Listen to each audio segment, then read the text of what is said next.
خدا کے زندہ اور پاک کلام میں سے پیدائش کی کتاب اس کا 30واں باب۔ اور جب راخیل نے دیکھا کہ یعقوب سے اس کی اولاد نہیں ہوتی تو راخیل کو اپنی بہن پر رشک آیا، سو وہ یعقوب سے کہنے لگی کہ مجھے بھی اولاد دے، نہیں تو میں مر جاؤں گی۔ تب یعقوب کا قہر راخیل پر بھڑکا اور اس نے کہا، کیا میں خدا کی جگہ ہوں جس نے تجھ کو اولاد سے محروم رکھا ہے؟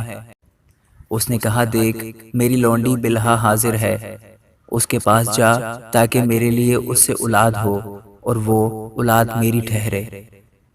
اور اس نے اپنی لونڈی بلہا کو اسے دیا کہ اس کی بیوی بنے، اور یعقوب اس کے پاس گیا اور بلہا حاملہ ہوئی اور یعقوب سے اس کے بیٹا ہوا۔ تب راخیل نے کہا کہ خدا نے میرا انصاف کیا اور میری فریاد بھی سنی اور مجھ کو بیٹا بخشا، اس لیے اس نے اس کا نام دان رکھا۔ اور راخیل کی لونڈی بلہا پھر حاملہ ہوئی اور یعقوب سے اس کے دوسرا بیٹا ہوا۔ تب راخیل نے کہا، میں اپنی بہن کے ساتھ نہایت زور مار مار کر کشتی لڑی اور میں نے فتح پائی، سو اس نے اس کا نام نفتالی رکھا۔ جب لیا نے دیکھا کہ وہ جننے سے رہ گئی تو اس نے اپنی لونڈی زلفا کو لے کر یعقوب کو دیا کہ اس کی بیوی بنے۔ اور لیا کی لونڈی زلفا کے بھی یعقوب سے ایک بیٹا ہوا۔ تب لیا نے کہا، زہ قسمت، سو اس نے اس کا نام جد رکھا۔ لیا کی لونڈی زلفا کے یعقوب سے پھر ایک بیٹا ہوا۔ تب لیا نے کہا، میں خوش قسمت ہوں، عورتیں مجھے خوش قسمت کہیں گی، اور اس نے اس کا نام آشر رکھا۔ اور روبن گیہوں کاٹنے کے موسم میں گھر سے نکلا اور اسے کھیت میں مردم گیا مل گئے، اور وہ اپنی ماں لیا کے پاس لے آیا۔ تب راخیل نے لیا سے کہا کہ اپنے بیٹے کے مردم گیا میں سے مجھے بھی کچھ دے دے۔ اس نے کہا، کیا یہ چھوٹی بات ہے کہ تو نے میرے شوہر کو لے لیا، اور اب کیا میرے بیٹے کے مردم گیا بھی لینا چاہتی ہے؟ راخیل نے کہا، بس تو آج رات وہ تیرے بیٹے کے مردم گیا کی خاطر تیرے ساتھ سوئے گا۔ جب یعقوب شام کو کھیت سے آ رہا تھا تو لیا آگے سے اسے ملنے کو گئی اور کہنے لگی کہ تجھے میرے پاس آنا ہوگا، کیونکہ میں نے اپنے بیٹے کے مردم گیا کے بدلے تجھے اجرت پر لیا ہے۔ سو وہ اس رات اسی کے ساتھ سویا، اور خدا نے لیا کی سنی اور وہ حاملہ ہوئی، اور یعقوب سے اس کے 5واں بیٹا ہوا۔ تب لیا نے کہا کہ خدا نے میری اجرت مجھے دی، کیونکہ میں نے اپنے شوہر کو اپنی لونڈی دی، اور اس نے اس کا نام اشکار رکھا۔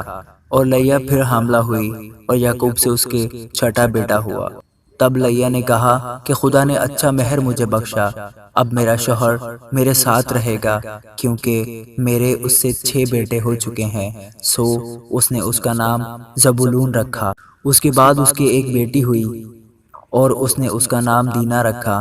اور خدا نے راخیل کو یاد کیا، اور خدا نے اس کی سن کر اس کے رحم کو کھولا، اور وہ حاملہ ہوئی اور اس کے بیٹا ہوا۔ تب اس نے کہا کہ خدا نے مجھ سے رسوائی دور کی، اور اس نے اس کا نام یوسف یہ کہہ کر رکھا کہ خداوند مجھ کو ایک اور بیٹا بخشے۔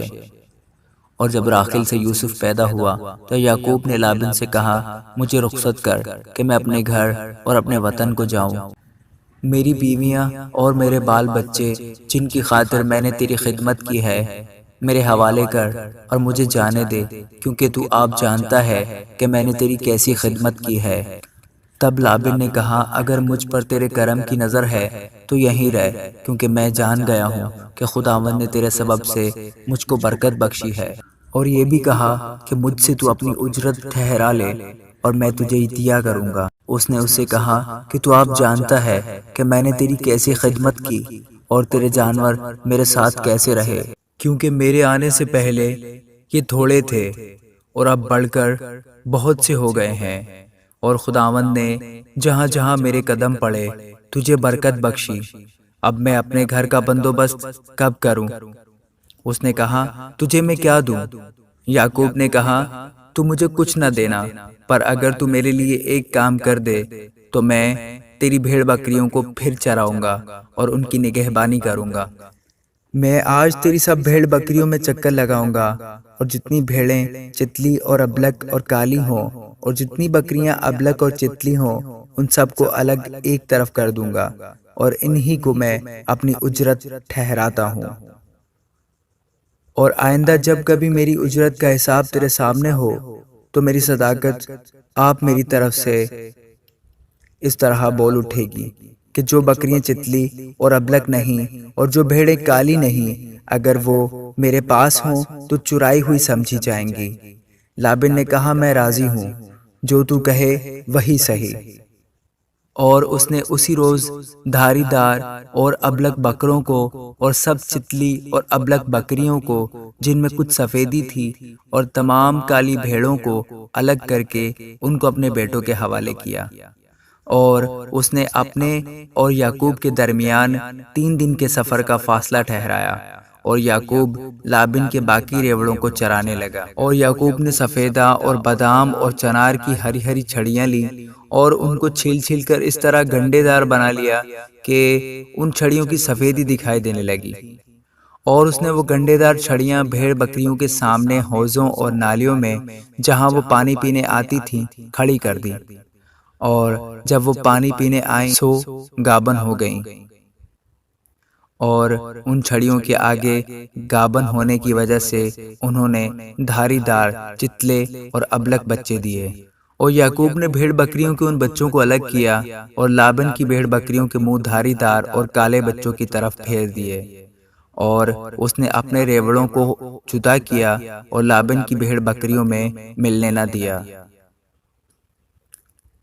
اور جب مضبوط بھیڑ بکریاں گابن ہوتی تھیں تو یعقوب چھڑیوں کو نالیوں میں ان کی آنکھوں کے سامنے رکھ دیتا تھا تاکہ وہ ان چھڑیوں کے آگے گابن ہوں، پر جب بھیڑ بکریاں دبلی ہوتی تو وہ ان کو وہاں نہیں رکھتا تھا، سو دبلی تو لابن کی رہیں اور مضبوط یعقوب کی ہو گئیں۔ چنانچہ وہ نہایت بڑھتا گیا اور اس کے پاس بہت سے ریوڑ اور لونڈیاں اور نوکر چاکر اور اونٹ اور گدھے ہو گئے۔ آمین۔